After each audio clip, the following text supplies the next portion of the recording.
we're going to be going over the importance of using one's imagination in blueprints. A lot of folks out there might think that's silly, but it is actually very crucial when drawing blueprints. So some of my students had a hard time with envisioning something from a blueprint becoming an actual object. Say this piece of railroad track. If we use this as a beam and we're looking at a beam from one side in person, we don't know exactly what's on the other side. So we're going to be going over in some future videos how to draw blueprints, different lines, different functions of lines, but we have to use the imagination. So as a quick little reference, if we have what some folks would draw for their blueprint, they see a square. Well, what's on the other side of that square? There could be all kinds of things. It could actually be a pyramid on the other side to where it looked like this.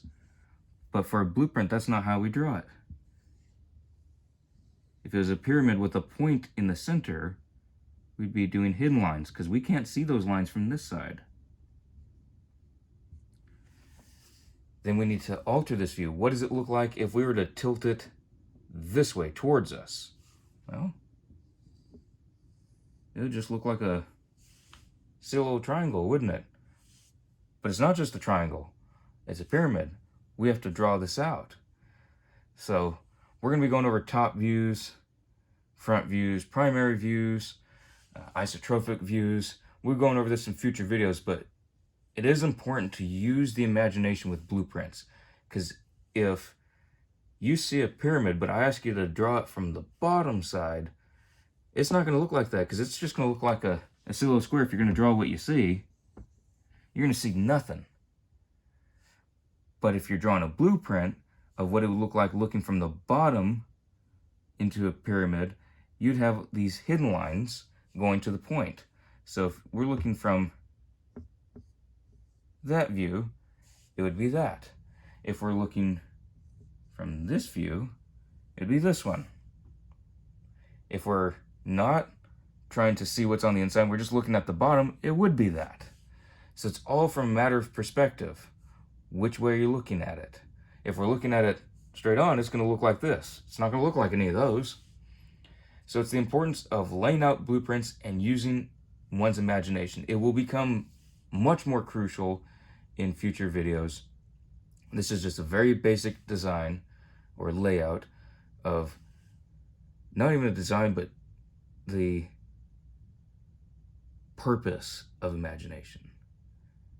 And I'm not saying just become an artist and for drawing. No, it's not that hard drawing it, but it's the hard part is laying it out. Again, from our piece of railroad track, if I said, what does this look like if we were to see it from this perspective, but I want to see all these lines? Where is it in here? Where does it go to there?